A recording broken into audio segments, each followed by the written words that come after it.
उसके लिए भी है और मुफ्ती मोहम्मद इस्माइल कासमी साहब की जीत के लिए।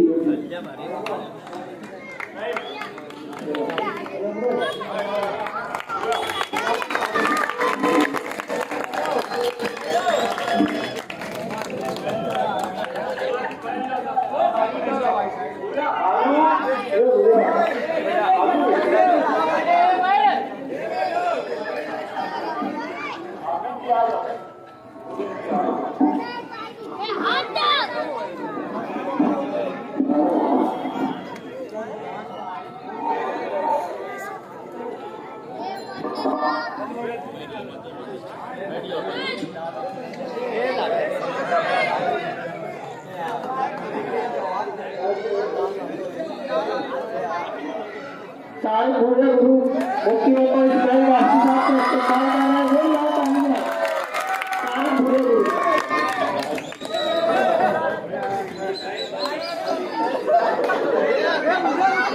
नहीं भाई परफेक्ट उनका इस्तेमाल जो मुफ्ती मोहम्मद इस्माइल कासमी साहब करेंगे। नहीं भाई परफेक्ट उसको बैठा उसको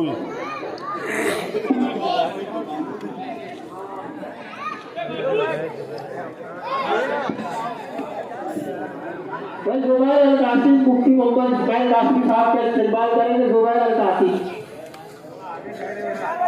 जुबैर भाई वीआईपी गुरु उबैद भाई मुफ्ती मोहम्मद इस्माइल कासमी साहब का इस्तेमाल करेंगे।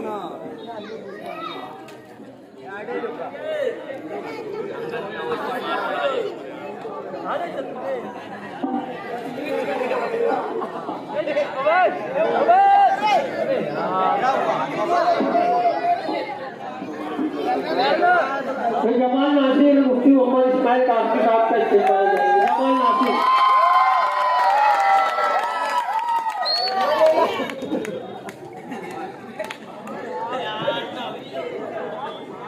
भाई अजान और जमात का वक्त करीब करीब है, तो इसके लिए मैं बिला किसी ताकीरा बिला किसी तमीज के आज की तकरीब के सदर मुफ्ती मोहम्मद इस्माइल आज की तकरीब के ताबे मुफ्ती मोहम्मद इस्माइल कासमी साहब को इस शेर के साथ आवाज दे रहा हूँ कि किसी को हो न सका उसके कद का अंदाजा, किसी को हो न सका उसके कद का अंदाजा, वो आसमां है मगर सर दुबाई करता है।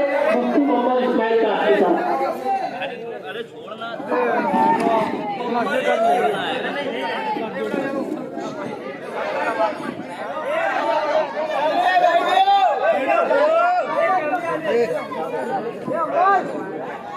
बिस्मिल्लाहिर्रहमानिर्रहीम नहमदुहु व नुसल्ली अला रसूलिल करीम अम्मा बाद।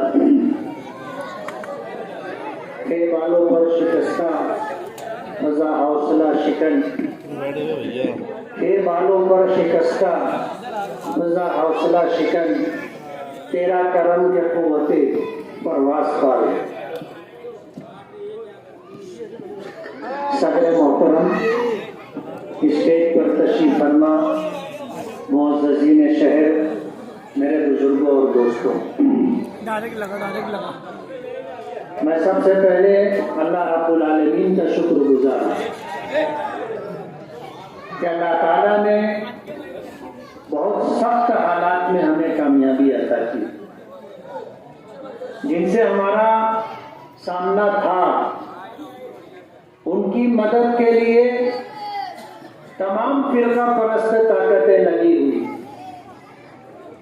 पार्लियामेंट इलेक्शन हुआ, बीजेपी के उम्मीदवार को मालेगांव के लोगों ने शिकस्त दी और 6 असेंबली हलकों में से 5 असेंबली हलकों से बीजेपी के उम्मीदवार को 1,95,000 वोटों की लीड हासिल की।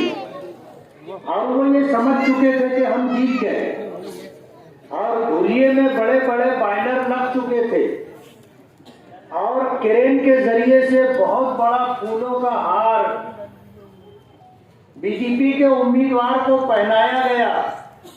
हमारे अवतर के एमएलए दादा भूसे साहब भी उस जश्न में शरीक थे और ऐलान कर दिया उन्होंने कि भाई बीजेपी का उम्मीदवार 4,000 वोट से जीत गया। लेकिन मालेगांव की वोट जब आई तो वो 1,95,000 वोट की लीड खत्म हो गई और बीजेपी के सामने जो उम्मीदवार शोभाताई बच्चाओ थी वो 3,800 कुछ वोटों से जीत गई। बीजेपी के लोगों ने पूरे महाराष्ट्र का सर्वे किया कि हमारे उम्मीदवार कहां कहां हारे और क्यों हारे। सर्वे में मालेगांव उनके सामने आया और आज के चीफ मिनिस्टर फडणवीस ने मालेगांव के वोटरों को ये इल्जाम दिया कि इन्होंने वोट जिहाद किया है। क्या किया? वोट जिहाद। पहले लव जिहाद चलाए, फिर लैंड जिहाद चलाए, फिर उसके बाद हारे तो वोट जिहाद चलाए।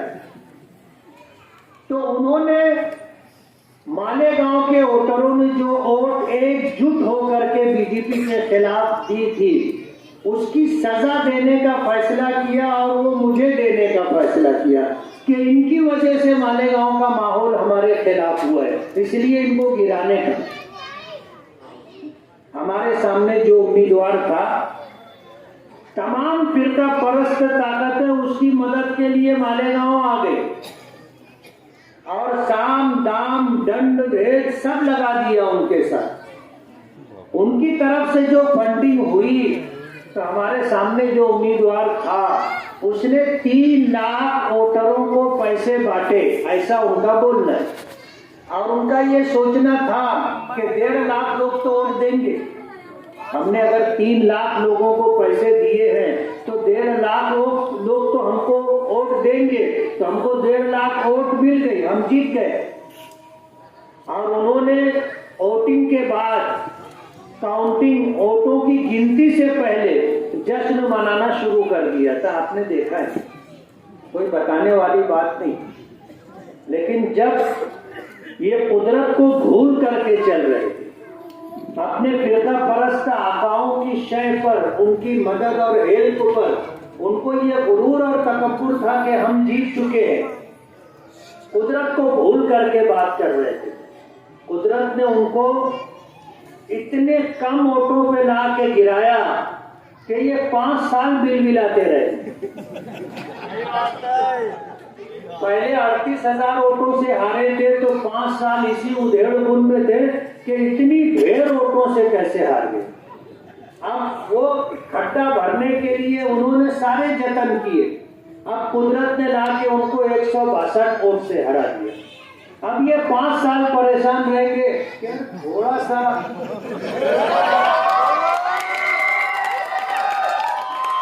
और हमारा तो ऐसा बोलना है कि इन्होंने जिनको पैसे बांटने के लिए दिए थे वो ईमानदारी से बांट देते तो मैं हार जाता। जिनको आपने पैसे बांटने के लिए दिए, किसी ने फार्म हाउस ले लिया, किसी ने प्लाट ले लिया, किसी ने कर्जे अदा कर दिए, मार्केट का पैसा बाकी था, रात के अंधेरे में जाके वो पैसा दे के आ गए। कोई 4 व्हीलर ले लिया, कोई नई 2 व्हीलर निकाल के लेके आ गया।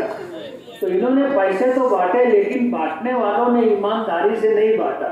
इसलिए उनको थोड़ा सा इस पर भी गौर करना चाहिए कि हमने किसको जिम्मेदारी दी थी और उसने पैसे बांटे कि नहीं बांटे।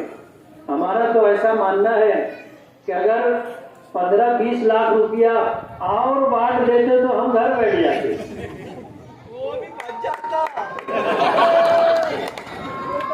मगर कुदरत का फैसला होता है।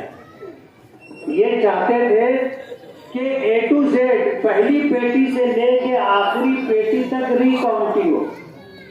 ये इलीगल है। उन्होंने कहा कि आप राइटिंग में अपनी डिमांड दो। उन्होंने डिमांड दी तो ऑफिसरों ने पूछा कि आप रिकाउंटिंग क्यों करवाना चाहते हो? बोले हमको शक है।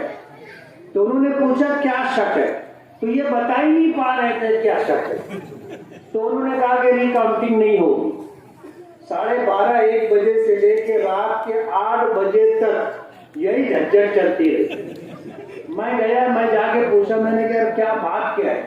तो ऑब्जर्वर और रिटर्निंग ऑफिसर उन्होंने कहा कि ये मान नहीं रहे, कहते हैं रिकाउंटिंग। तो मैंने कहा ये लीगल है। बोले नहीं लीगल नहीं है, इलीगल है। मैंने फिर मसला कैसे हल होगा? बोला ऐसे झंझट चलती रहेगी, देखते हैं अब क्या होता है। तो मैंने कहा करने का क्या? बोले रिकाउंटिंग करना पड़ेगा। बोलो कुछ रास्ता निकालो। तो वो आ गए कि आखिरी के जो पांच राउंड है, वो 5 राउंड में जितनी मशीनें हैं उसकी रिकाउंटिंग।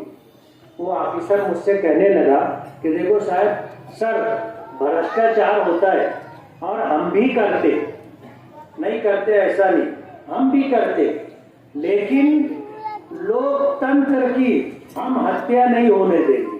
मैं आपको शब्द दे देता हूँ कि मशीन भी वही रहेगी और फिगर भी वही रहेगा, बदलेगा नहीं। आप एनओसी दो। मैंने कहा चलो रिकाउंटिंग कर दो। वो आखिरी 5 काउंटिंग की रिकाउंटिंग जब शुरू हुई तो एक राउंड हुआ, इनके चेहरे उतर गए। दूसरा राउंड हुआ तो कुछ लोग कुर्सी छोड़ के खड़े हो गए। तीसरा राउंड हुआ तो चेहरे का रंग बदल गया। चौथे राउंड में तो काला हो गया ना।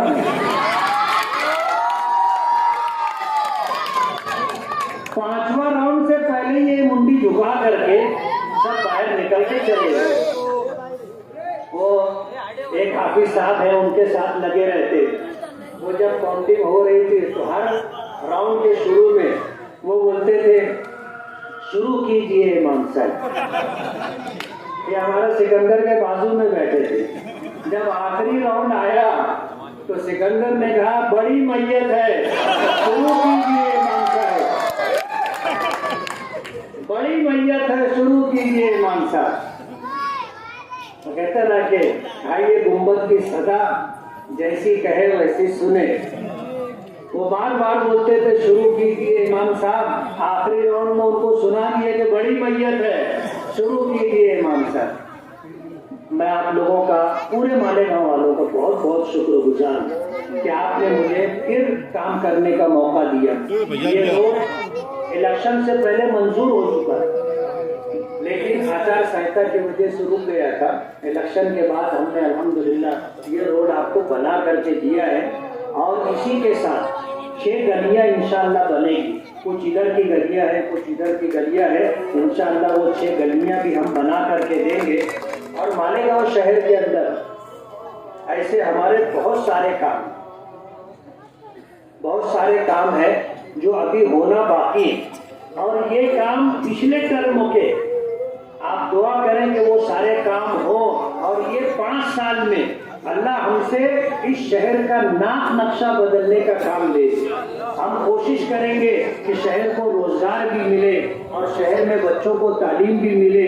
और जो बुनियादी सहूलतों से हम महरूम हैं, किनारे के इलाके में आप जाओगे, लोगों को अपने इस्तेमाल का पानी जो खड्डे में जमा होता है खुद निकाल करके फेंकना पड़ता है। ये सारा काम इंशाअल्लाह हम करेंगे। मैं आपसे गुजारिश करूंगा, ये रोड बन गया, अच्छा रोड बना, अच्छा है ना? आप इसके अतिक्रमण मत करना।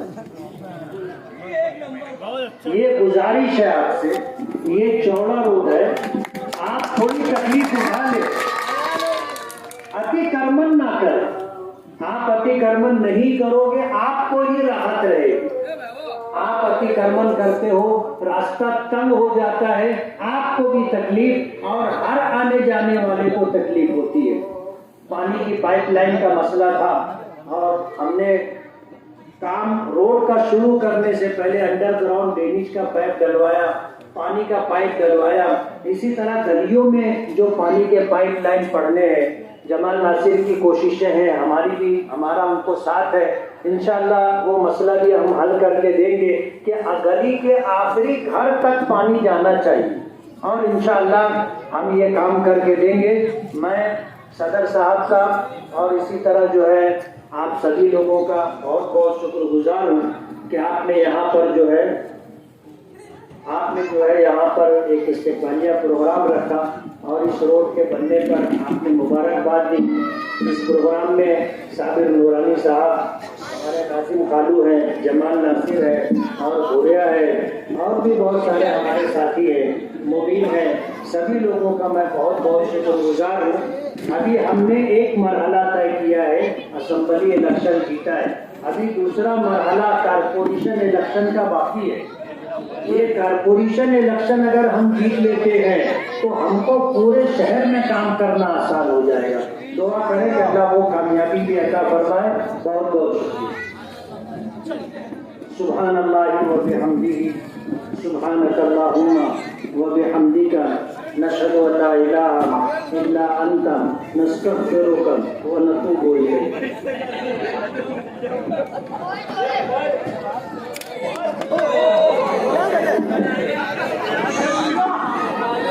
बचा